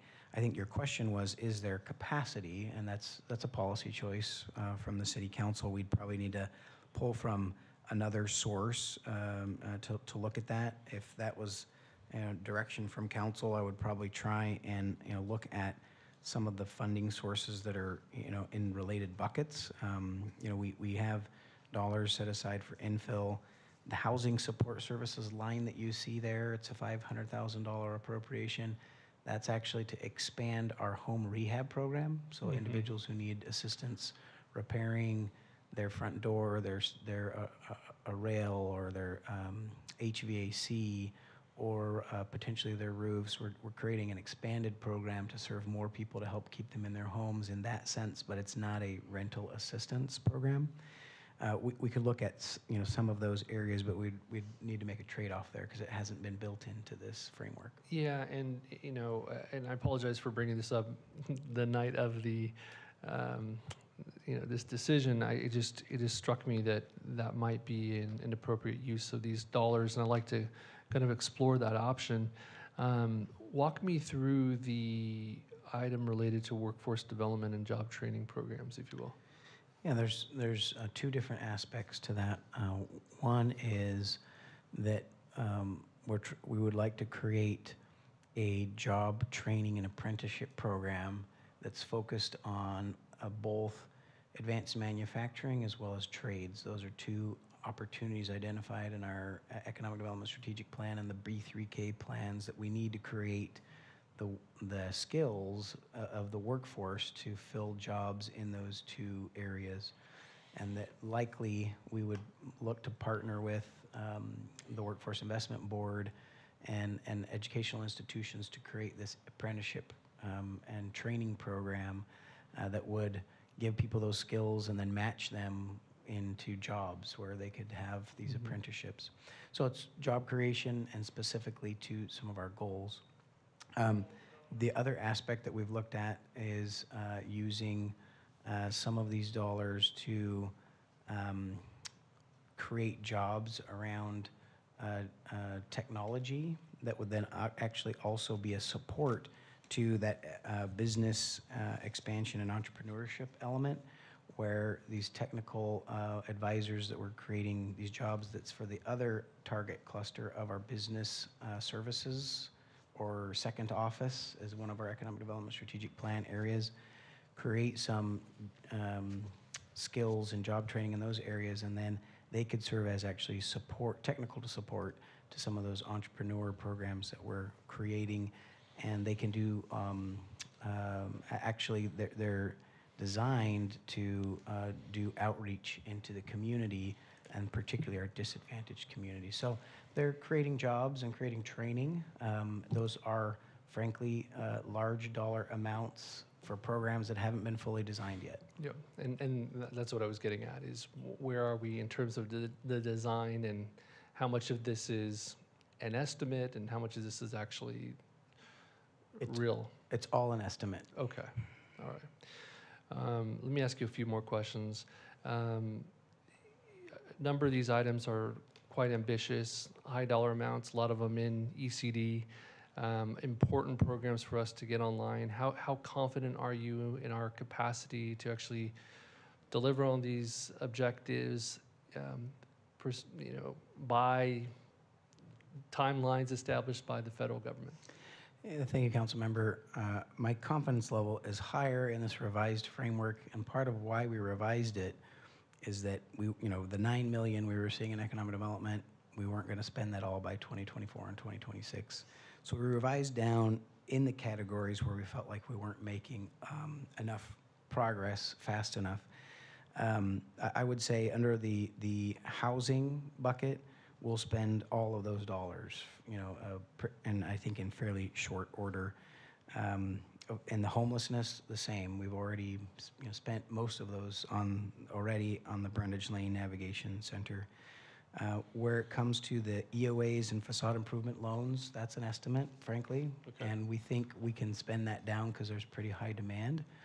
And we don't want to cut it short, but it is very much an ambitious goal, that one. The entrepreneurship program, actually, we'll spend that down, I think, fairly quickly because of those grants. We're right now thinking about they could range anywhere from $10,000 to $100,000, and those will go pretty quick based on community demand for those grant dollars. And I won't go through each one of these, but again, the park improvements and safe routes, those are big dollars, but they're big projects, and so those will go pretty quickly. Same for tourism. We've got some notable investments in our own arena, as well as some tourism enhancement programs for those that are recovering from that. And then the utility projects as well. If you look at those dollars, that's probably just one or two projects under those utilities, and we've already got that many lined up. And so I think if we're looking at areas that might be a little soft, to just be candid and transparent, I think those are our workforce development, They are our business district revitalization and our EOA and facade improvement loans. Those are all, fairly estimated programs that we're still designing what they will really look like. Okay, and I appreciate that a lot. I don't know too much about what the speaker had in mind in terms of an eviction protection fund. I'd like to, kind of better understand that. I'd like staff to explore that and research that a little more, along with similarly, homelessness prevention item.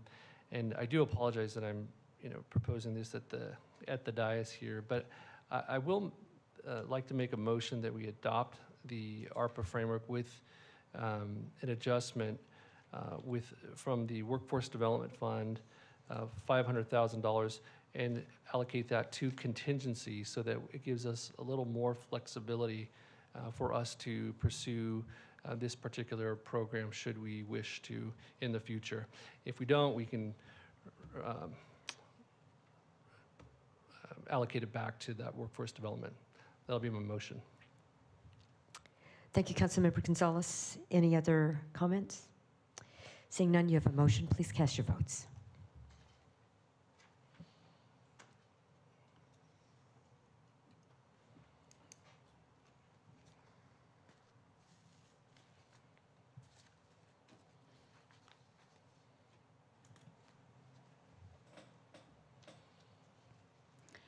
Motion passes with Councilmember Eric Arias absent and Councilmember Freeman absent and Councilmember Gray voting no. Thank you. Next item, please. Councilmember Gray.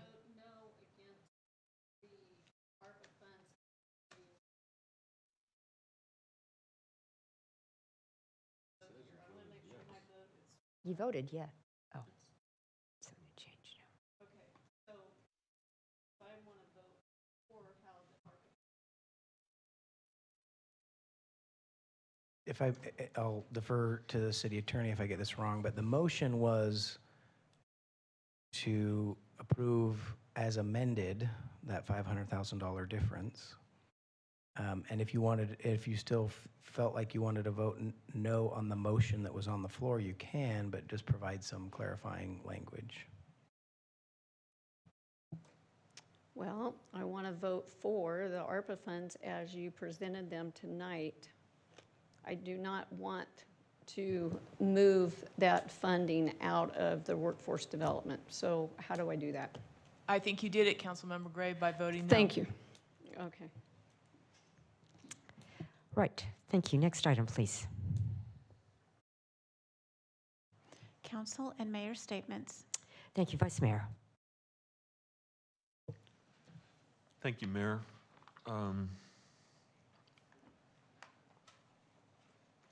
We are in an enviable situation here in the city of Bakersfield. We do have a robust budget. We have opportunities to fill items that we never could have filled in the past. We're able to fund many projects and improvements that have grown beards sitting on a shelf somewhere. And I'm happy that we're there. But I don't think the city of Bakersfield is there. Because when I'm out campaigning and talking to people, I can tell you that by far, the main comment I hear is, I don't feel safe anymore. And it's really discouraging. And those people, they're at wit's end. And those feelings cannot continue. When I look at funding for things, it's fine, and it's allocated certain ways, and we all approve that. But I'm not sure it's allocated to serve what should be are number one, they're probably tied, and that's crime and homelessness. And if this continues, the city's going to be lost. We're losing this battle. And it cannot continue. You know, my background tells me, and what I was taught, was you should be able to pick up any budget and know exactly what the highest priorities were, and no more than three. 3 priorities, put your money where your mouth is. I think we do that, and I'm not criticizing our budget or how it's formed or how it's developed, but I don't think there is an adequate published statement about our 3 main priorities, our 3 highest goals. And if you get past 3 or 4 to 5, you're getting to where you're not going to be able to do that. So I can tell you what my priorities are and what my commitment is should I be reelected, and what my commitment is now that I am elected. It is crime and homelessness. I'm sure that it's shared with everyone at the dais, and I'm sure that's shared with every community member in the city of Bakersfield. There are those that will continue to blame the state, and once they blame the state, well, there's nothing I could do, and that's the end of it. And while I agree with the statement that there's nothing we can do, it's all the state, I do not agree, and I'm not satisfied by that statement. Yes, we are caught in the laws, rules, and attitudes of those that are themselves distant from reality and the realities that they have created in other communities up and down the state. It is absolutely shameful the way the state is treating the cities with the problems that they've created.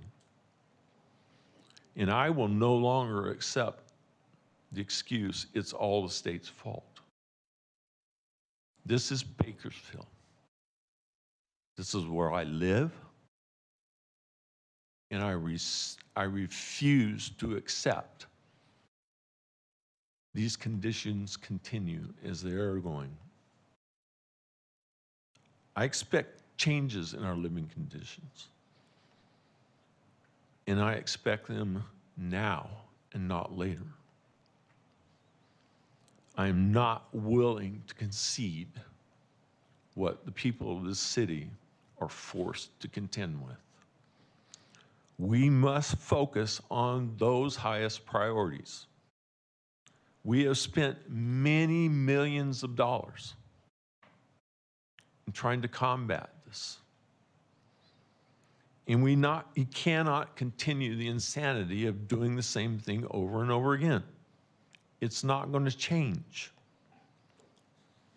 We need a new dramatic shift in what we do and how we do it. We need to think outside the normal confines of what we're limited to. And we need to develop new strategies, specific strategies that will help alleviate the situation. We need a new structure for dealing with the problems at hand, and we need it now. I've had a number of conversations with City Manager Clegg, and I hope he will add his thoughts to this. But tonight, I am referring this to staff with an open-ended box. Tell us what we need to do to fix this problem. No constraints on finances, no constraints on laws. What is it that we need to do? And from there, we'll delve down into the intricacies of what we're trying to do. And I'm referring this to staff tonight with a request to come back in the last meeting in October with at least preliminary results of what we can do, how we can change, and what we can do so I don't have to hear, I'm afraid to live here anymore. And Christian, I would love it if you would say a few words. Thank you, Vice Mayor. I agree with your sentiments. We hear day in and day out, why isn't the city doing something about homelessness? Why isn't the city doing something about crime? I'm frustrated too. To answer a portion of the question, I've had some folks say, why don't we enforce? It's not a question of enforcement. We have police staffing sufficient to do enforcement. There's a lack of accountability. There's no accountability. And we will take the referral. We'll go back and look hard. We'll come back ready to discuss on the 19th. But I would suggest that we have to look at ways to create accountability. Some of that is related to programs and beds for those that need to go into those programs. Some of it likely is related to accountability in the criminal justice system. And I agree that there are things the city can do. It'll be hard. It may require some big shifts. It will still require partnerships with others. But we can pursue what if there isn't accountability at the state level, either in a criminal justice system or mental health system, how do we create accountability at the local level? And I think that's the crux of the issue. Okay, thank you very much. I look forward to your report. And this is only the start. It's just the beginning. But we need to move on this because we are losing this battle. And the citizens are feeling that. Thank you. Thank you, Vice Mayor. Councilmember Smith.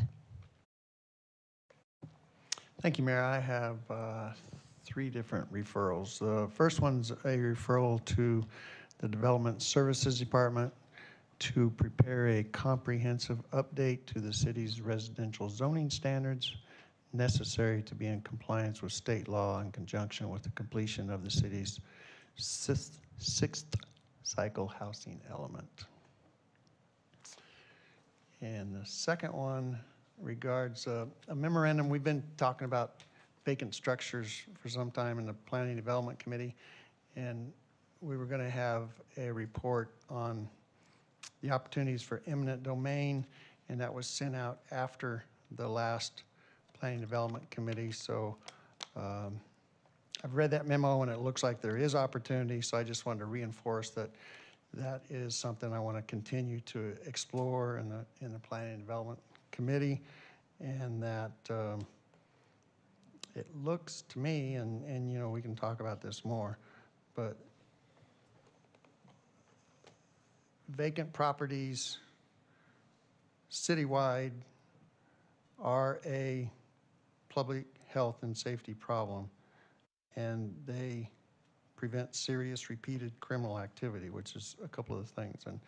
And so, you know, I don't know why we can't have an eminent domain